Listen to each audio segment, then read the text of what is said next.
Polêmica, um projeto de um parlamentar de Mato Grosso quer barrar a veiculação de imagens nos meios de comunicação e nas redes sociais de pessoas ou grupo de pessoas cometendo atos de terrorismo. E é para falar sobre esse e outros assuntos que está ao vivo aqui no Jornal do Meio-Dia o deputado federal, doutor Leonardo Albuquerque, do Solidariedade. Boa tarde, deputado. Boa tarde, Lúcio, boa tarde, Nayara e todos os telespectadores do Jornal do Meio-Dia. Deputado, é um projeto, sem dúvida, bastante polêmico, não é? Porque pode receber críticas aí de que o senhor está tentando fazer censura, não é? Com certeza. E hoje esse é um tema delicado, né? Verdade. Depois lá da censura do Supremo, mas esse daqui tem um outro foco. Tem outro foco. É um foco, nós temos de proteção da sociedade. A gente visa ter cuidados na hora da narrativa, de divulgar sobre qualquer, não televisão, rádio, os mídias sociais, que a gente tem que discutir as mídias sociais mais, Facebook, Instagram, YouTube, para as pessoas nos entenderem. Um marco regulatório. A hora de divulgar atos de terrorismo, que não são tanto grandes no Brasil, mas atos que têm comoção social, como as das escolas, né? O ato que aconteceu. Exatamente, que aconteceu no Brasil não é a primeira vez, mas foi um ato que deu muita repercussão e visto internacionalmente agora, de Nova Zelândia, né? Da Christchurch Church, na Nova Zelândia, a qual foi vitimizando, foi fazendo ato de terrorismo. E muitas das vezes o que mantém, tem estudos científicos sobre isso, eu sou pós-graduado em psiquiatria, que mostra que se não tivesse a vinculação, não existiria o ato terrorista, porque o troféu dele é a divulgação, é o seu ato, divulgar seu nome, seus motivos. Então, por isso, a gente quer regulamentar esse tipo, não censurar jamais, e a gente agradece porque a imprensa formal já faz uma censura, não mostra a imagem de pessoas, né, acidentadas, suicídio, né? Tem cuidado. Agora, nós temos uma outra fonte de informação das mídias sociais, telemático, ou o próprio celular hoje se tornou smartphone, né, que lá não tem um controle. E estudos mostrou aumenta os casos. Tem um caso que é o efeito contágio. Mas só para entender, deputado, falando de rede social, que é a internet, a gente perde um pouco ali o limite, né? Como seria? O projeto seria aplicado às redes sociais? As redes sociais teriam que fazer esse gerenciamento? Porque, justamente como eu digo, não tem como fiscalizar cada pessoa. Nós temos hoje sistemas que podem se barrar. E grandes empresas como o Facebook, o Instagram, que ganham milhões, bilhões de reais anualmente, que podem ter ferramentas assim, de bloqueio ou de aviso. E cabe a responsabilidade deles estarem orientando, fiscalizando e retirando do ar. No caso desse da Nova Zelândia, o próprio Facebook e o YouTube retirou do ar diversos vídeos postados até o ao vivo, porque nós temos um estudo, como eu estava falando, tem sobreviventes do terror, após o terror, que é Survivor Against Terror, que tem pesquisas que mostram que tem um efeito contágio. Ou seja, aqueles fuzilamentos nas escolas dos Estados Unidos, que sempre é muito clássico. Quando a mídia começou a mostrar aquilo, aumentou os casos. E quando agora alguns jornais, The New York Post, Le Monde na França, começaram a limitar a informação e visar a vítima e não quem o fez, percebeu uma alteração desse quadro. Então existem dados científicos. Nós temos que responsabilizar.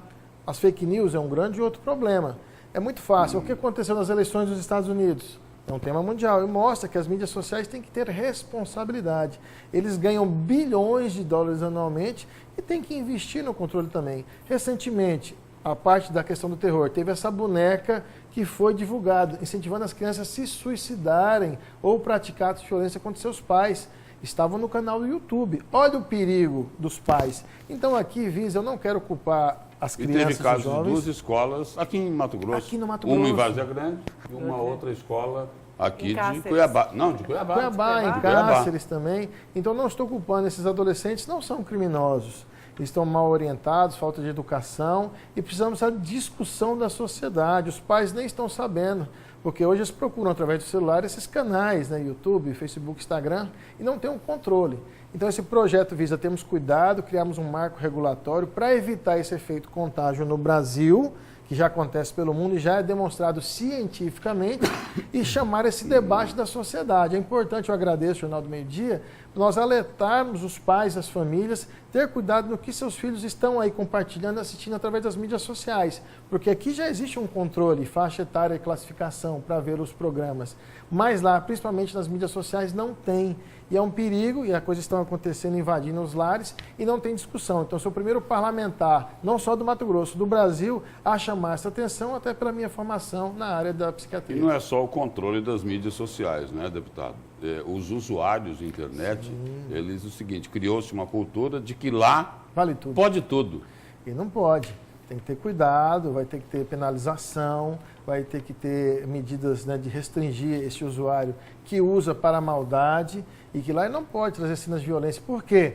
Imagina acidentes automobilísticos, por exemplo. As pessoas postam na hora, não se importam com as vítimas, quem seja ou não, com os familiares, pessoas mutiladas. Percebam como banalizou a violência. Este caso não é terrorismo, ainda não acontece no Brasil, mas já começou, é um movimento mundial. Mas cabe-se também a casos como o de Suzano, o que aconteceu na escola. Então, nós temos cuidado em não divulgar aquele que fez, mas sim as vítimas. Nós tiramos o troféu, porque o terrorista sobrevive desse troféu, de dizer, enaltecer o que ele fez. É disso que eles sobrevivem. E você tirando esse foco, com certeza diminui e vai impedir os atos terroristas crescerem no Brasil. Agora, de comoção social elevada. Agora, deputado, falando um pouco de saúde, o senhor que é médico, quando o deputado estadual fez parte da Comissão de Saúde, agora também em Brasília faz parte, é o vice-líder do Solidariedade e veio por conta também da visita do ministro da Saúde a Cuiabá. Hoje é o que toda a cidade anseia, toda a população do estado anseia uma resposta para a Santa Casa de Misericórdia. A gente conversava antes desse segundo bloco. Hoje deve sair uma resposta, o senhor que está ali junto, participando, vamos ter uma resposta para a Santa Casa hoje à tarde? Isso. Hoje o ministro Mandetta veio para o lançamento da vacinação na América Latina, né? A OPAS está aqui, Organização Pan-Americana de Saúde nas Américas, lançando a capital Cuiabá, centro geodésico da América Latina. E à tarde, após 17 horas, vai ter uma reunião na Assembleia Legislativa, chamando todos os entes, bancada federal, Assembleia de Deputados Estaduais, Prefeitura e o ministro, para darmos já uma resposta que passou da hora da sociedade. O Ministério está pronto e hoje a gente tem denúncias hoje pela manhã já de até equipamentos sendo furtados, precisa ter atento, e já mostra a precarização, depredação da Santa Casa. A população precisa ser atendida, a bancada federal está disposta. Nós precisamos pacificar isso entre a Prefeitura Municipal, ter a coragem de tomar esse passo e o governo do estado também. Então passou da hora. Então aqui é gestão plena, precisamos que a Prefeitura dê esse passo urgente, a população não aguenta mais e nós estamos prontos, o Ministério para fazer as equações, as auditorias, e tentarmos mandar no financeiro, arrumarmos recursos do Ministério da Saúde, mas tem que fazer o dever de casa, que parte aqui da Prefeitura e do Estado. Deputado, um assunto lá de Brasília. Essa semana retoma lá na Comissão de Constituição e Justiça a discussão sobre a reforma da Previdência. Consegue aprovar até julho? Eu não acredito. Eu não acredito porque a pessoa está acompanhando como está. A falta de diálogo, de compreensão, de aceitar a discussão plena vai fazer com que isso se estenda mais. Essa falta de diálogo aí é distribuir cargos para os deputados, os senadores ou não? De forma alguma. Realmente é aceitar e ouvir as emendas, o aprimoramento. Tem muitos deputados que têm a contribuir, retirar algumas propostas que sangram o povo brasileiro, que tira a oportunidade de quem trabalha nesse país e ouvir que ela seja o mais justa possível, que represente a sociedade. Até por conta que eu já falei aqui, se fizer propostas, e aí está acontecendo, começa assim, se não votar a Previdência, a gente não consegue pagar o FEX. Se não votar a Previdência, a gente não consegue, a gente não vai dar emenda. Isso é mais do mesmo, é o tomar lá da cá. E eu não aceito. Eu não fui eleito para fazer o que era feito antigamente. Eu não aceito acordo e não aceito tomar lá da cá. Eu não aceito emenda em troca do meu voto.